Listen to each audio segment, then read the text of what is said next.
Shark ট্যাঙ্কে আসছিল মামা। হ্যাঁ, ওয়েটেড ব্ল্যাঙ্কেট বেশ জনপ্রিয়। বেসিক্যালি একটা নর্মাল ব্ল্যাঙ্কেট, নর্মাল একটা কম্বলের ওজন ধরো হয় 2 কেজি, বাট ওয়েটেড ব্ল্যাঙ্কেটের ওজন হয় 15 কেজি, 10 কেজি এরকম। 10 থেকে শুরু হয়, হয়তো 15-20 এরকম পর্যন্ত যায়। কারণ আমরা সবাই আসলে জানি, আমরা সবাই জীবনের কোনো না কোনো সময় এক্সপিরিয়েন্স করছি যে ভারী কম্বল টাইপ কোনো যখন কিছু গায়ের উপর থাকে তখন আসলে আরাম লাগে।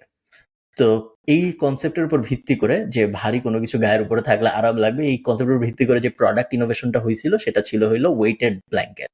ওয়েটেড ব্ল্যাঙ্কেট আর কিছুই না, এই যে যেমন এই যে আমি এখন অ্যামাজনের একটা লিঙ্কের ভিতরে আসি, এই কোম্পানিটা ওয়েটেড ব্ল্যাঙ্কেট বেচে 405 ইউরো। যদি আমি 9 কেজির ওয়েটেড ব্ল্যাঙ্কেট নেই, যদি আমি 11.5 কেজিরটা নেই, তাহলে দাম একটু কম আসলে। 11.5 কেজিটা একটু দাম কম পড়তেছে, সুপার কিং কমফোর্টার। আমার ধারণা কালার ভ্যারিয়েশনের দিকে গেলে দাম বদলাবে।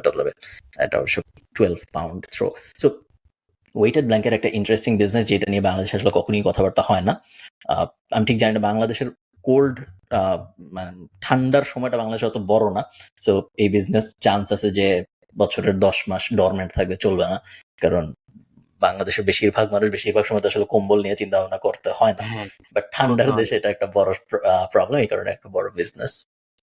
হ্যাঁ, কম্বল নিয়ে একটা স্টার্টআপ ছিল, আমি নামটা না মনে আসছে না। বেসিক্যালি ওটা হচ্ছে আই থিঙ্ক স্নাগল টাইপ ছিল, যেটা হচ্ছে বেসিক্যালি কম্বল তো আপনার পা পা বের হয়ে থাকে, রাইট? এটা একটা ইস্যু। সো এটা ইজ বেসিক্যালি একটা ফ্যাব্রিক যেটা ইজ অ্যাটাচেস ইউ টু, মানে একদম পাটা বের হবে না। Basically the whole concept is কম্বলের বাইরে পা বের হয়ে থাকে। সো ওটা আপনাকে আপনার গায়ে স্মুথ একটা তোমাকে ফিল দিবে। দেখাচ্ছি আমি। ইউ আমি স্লিপ, জানি তুমি কোনটা নিয়ে কথা বলতেছো, ইউ স্লিপ তোমাকে বেটার। মানে দেখাচ্ছি। একটা স্টুপিড আইডিয়া। এই কোম্পানি, হ্যাঁ, আপনার জন্য এই কোম্পানির নাম হলো হাগ স্লিপ। সম্ভবত আরো অনেকগুলো হ্যাঁ, আছে, বাট হাগ স্লিপ অনেকগুলো হলো আমি যেটা ভেরিয়েশন চিনি।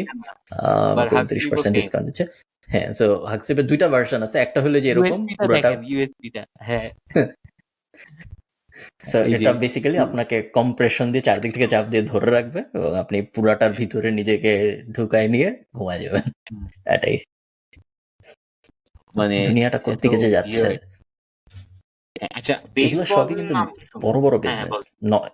এগুলার আমি যে সাধারণ মানুষকে বলতেছি যে এগুলার সবই বড় বড় বিজনেস। এমন না যে একজন হঠাৎ করে পাগল হয়ে গেছে, তার মনে হয়েছে তারপর কেউ কিনে নেয়, ওরকম না। সবই বেশ বেশ বড় বড় মিলিয়ন প্লাস ডলারের বিজনেস। সো এই আমরা যতগুলো প্রোডাক্টেরই কথা বলছি, সবগুলা কিন্তু if you list down common কি পেইন পয়েন্টটা সলভ করতেছে। আপনি যেটা বললেন ওইটা হচ্ছে এই ভারী কম্বল, আমি বললাম পা বের হয়ে থাকে, দুধের alternate. So I think pain points দিয়ে ওইটার মার্জিন যদি হাই থাকে, ওই প্রোডাক্টটা আনলে ইজিলি চলবে। কম্বল এটা করেন না, বাংলাদেশে কম্বল বেশি চুরিও হয়, আর মানে ইটস নট ওয়ার্থ ইট। আচ্ছা, আপনার জন্য একটা, আই এম শিওর এটার ব্যাপারে আপনি শুনছেন, but basically this is a Shark ট্যাঙ্কের একটা ক্রেজি প্রোডাক্ট। বেসপস এর নাম শুনছেন? ডিএনএ টেস্ট করে বিড়ালের। হ্যাঁ, ডিএনএ টেস্ট করে and it helps, it's one of the most successful startups. I think Amazon কিনে ফেলছিল এটা। সো বেসিক্যালি আপনার বিড়াল বা পেটস এর ডিএনএ টেস্ট করে, এন্ড যারা জানেন এন্ড পারান বেয়ার মতো যারা আছে, বিড়াল অনেক পছন্দ করে, ওরা জান দিয়ে ফেলবে, পেট হস্টেল বানাবে, ব্যবসাটা লাভ না হইলেও করে যাবে। তো ওরা বেসিক্যালি এটা আই থিঙ্ক $25 ছিল, এখন কত আল্লাহ জানে। সো বেসিক্যালি আপনার একটা ডেটা দিবে about the cat and then you know what to do. DNA test করলে মেইনলি যেটা হয় সেটা হলো আপনার বিড়ালের লিনিয়েজে, বিড়ালের দাদার বা তার দাদার কোনো অসুখ ছিল নাকি। যেহেতু আপনি তো বলতে পারেন যে আপনার বাপের ডায়াবেটিস ছিল, তো আপনারও ডায়াবেটিস হওয়ার চান্স আছে, বাট বিড়াল তো বলতে পারে না। সো বিড়াল বা কুকুরের ক্ষেত্রে তাদের পুরো লিনিয়েজের অসুখের হিস্ট্রিটা পাওয়া যায়, এবং সেই ক্ষেত্রে অনেক মেজার নেওয়া যায় যে বিড়ালের এই সমস্যা ছিল, ঠিক আছে ওকে তাহলে বিস্কুট কম খাওয়াবো, ওয়েট ফুড বেশি খাওয়াবো, বা কুকুরের এই সমস্যা ছিল ওকে। তো এই জন্যই বেশিরভাগ মানুষ আর কি ডিএনএ টেস্ট করায়।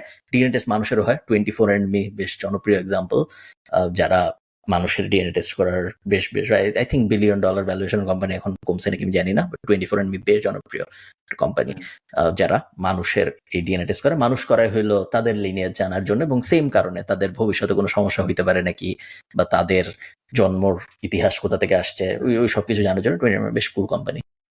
এই যে এখানে একটা রিপোর্ট দিচ্ছে ডিএনএ টেস্টের পর, you get all the data,